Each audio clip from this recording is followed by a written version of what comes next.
You, I guess, what was the overall impression of the first week of spring ball? Loved our attitude, effort, approach.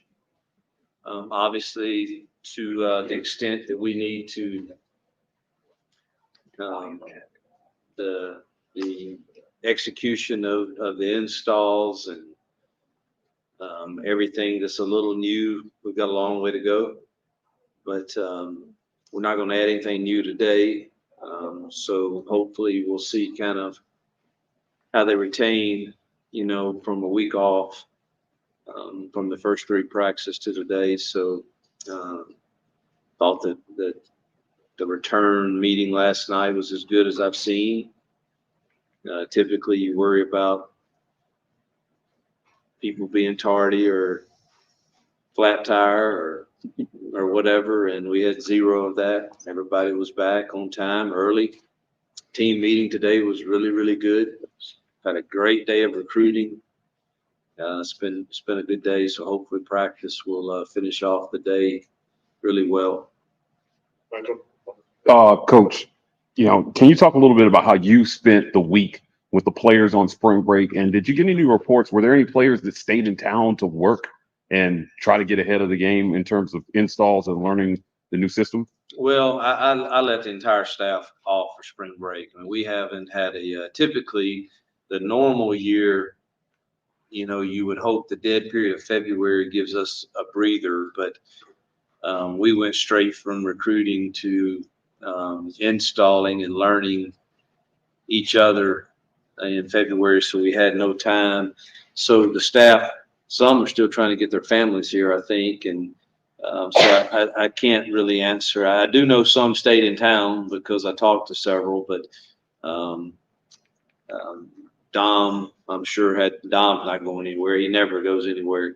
He just, I'm sure he had hours that it was open if some wanted to do that, but I don't have enough knowledge of that to speak on it. So I think everybody kind of needed a break, and including myself. And you got a good chance to recharge from a tough recruiting period. Did Jill and I, we were in town the first part of the week, which truthfully, my favorite vacation, when I have one, would be to get up, come to the office, go play golf, come back to the office, sleep in my own bed. That's honestly kind of like my wife makes fun of me all the time, but that's really kind of like my favorite vacation. I'm not a big travel person or anything, but we did at the end of the week travel to Florida and got to see Coach Malzahn and Christy, who are dear friends of ours, and playing a little golf tournament that was a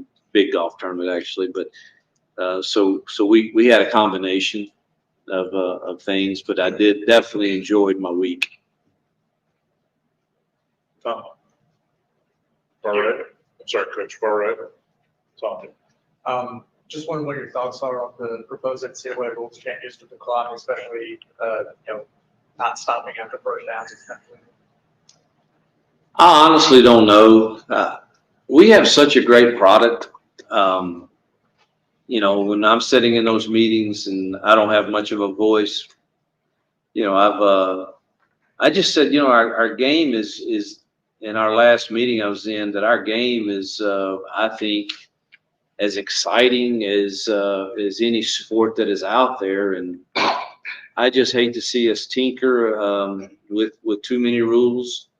I'm being told that that's going to eliminate 6 to 8 plays a game, possibly. So it shouldn't affect it terribly. I've always been the one that says, the people that we should, in my opinion, that we should be truly trying to protect in the length of games is the people that are in Jordan-Hare Stadium. I mean, the people sitting on their couches and they choose to do that, great. I'm glad they're tuning in. We need that. But the ones but they can get up and go get a beverage and another piece of sausage and cheese plate in their kitchen and come back during the commercial, and we're all sitting in there waiting for So I've never understood why we just don't try to, on the front end, maybe adopt what every other sport is doing now, and that's pitcher in pitcher, and let's just keep playing. And, I don't know, the NFL model is, I think 2 of the timeouts in a quarter are pitcher in pitcher, and they keep playing. Then 1 is a true, like we experience. But, so I don't have an opinion yet. I will after the season, I'm sure. Go far right, Vice. Coach Freeze, what are your thoughts on the SEC schedule potentially? Saban had a few comments, and there's been a lot of discussion about which team should get it. Yeah, I don't, have they decided the format yet? No, So, I'm kind of the makeup until, if I can't control it, it's probably not worth me worrying about. And I have zero control, and I trust, John Cohen and Dr. Roberts, and, they're sitting in those meetings, and they're going to do the best they can to do what's best for Auburn University. And whatever that ends up being, you know what? We all knew coming into this league when we took these jobs that you're going to have a hard schedule. Some of us have it harder than others, and are used to that. And it is what it is. And me complaining about it or worrying about it, certainly it's not going to help us prepare for it. And so I just, it is what it is. And, if you ask me, after they've decided on the format, I probably could tell you who I'd like for our crossovers to be, but it's probably not going to be those. And so it's just really not worth me worrying about it. Is that the policy saying you'd rather not share who you prefer for your crossovers? Oh, I don't listen. Every year is probably quite different, but I would assume in whatever format they're going to give us that we're probably going to have a couple tough draws. It is what it is, and that's exciting for our fans and exciting for our kids. And but really, me sitting around worrying about what will be decided on the format really probably doesn't help us one bit. Coach far left, Brian. Yes, you wanted to ask you about first 3 practices. What did you see on quarterbacks good, and maybe some things you want them to improve on this week? It's still the same thing that I said prior. They love what we're doing. I think they love our approach to coaching them. We're rotating them, giving them all the same equal opportunities. There were some good things, and there were some not so good things. And it's the not so good things. Can we get, more consistent at doing the better things? And 3 practices is really not enough, but I've seen some good things from all 3. Truthfully, the last one, that was a tough one to judge them on, because that Friday, that win was, it was an issue. It was an issue for throwing the football for sure, for everybody. So, but anxious to get back out with them, but love their approach. I've seen some good things for sure from all 3. You're going to come here on the front right. Hugh, I guess what format are you sort of looking for Friday's scrimmage? What do you want to get out of that after having a week off? Yeah, I never know what exactly has been put out. So it's not going to be some all-out scrimmage. It will be situational by then, whether it's a 2nd and 7 period, play 3rd down live, or a P and 10 period. But it's not. We're not quite ready yet just to all-out scrimmage. So we're certainly not ready to tackle our tailbacks yet for anybody. We're going to protect them, but there will be some fairly live situational stuff. Jason. What are you looking for just from a team perspective in these next couple of weeks as you start to kind of maybe get into a little bit of a rhythm of practice? What are you kind of wanting to see as you head towards the spring game? Well, alignment, assignment, and effort. Are we aligned correctly? We had a lot of those issues in practices 1, 2, and 3 on both sides. And are we doing the right assignment, and are we doing it with the right effort? And if we're doing our job as coaches, then that should be improving from practice to practice to practice. And And some of the stuff that you see that we saw in the first three hopefully diminishes some. So it's really about those three things, whether we're in a scrimmage situation and we are playing this period of practice live, or it's stud or it's tag, until I see us aligning correctly and playing with great technique and doing our assignment right and playing with great effort, it's going to be hard for me to feel like we're improving at the rate that I want us to until I see those. Michael, Coach, talk about the offensive line. A lot of eyes are going to be on the development of that position.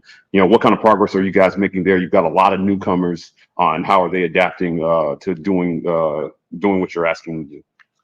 I was really pleased with the O-line in the first few practices. And, this will be the second one with pads on, and the defense is starting to get more stuff in with more movements. And that's when you usually probably leave practice feeling awful, because we haven't practiced enough against these movements, and they can make you look really bad. But I think we improved ourselves for sure, and excited about, that group. I think they're a group you can depend upon to really bring it every week to practice and every day. I know that, Too Tall and Gunner and Dylan and Avery are all guys that we feel like have to play for us, that we improved ourselves with obviously the current guys that we have. Tay Johnson's been an incredible leader in that room too. Is he would you call him the standout to this point in practice, or is there anybody else who stands out on the line? I'm not ready to say that he's standing out over anyone else. I just know that there's an expectation that we're trying to set, and he wants to drive the train for that expectation, and it matters to him.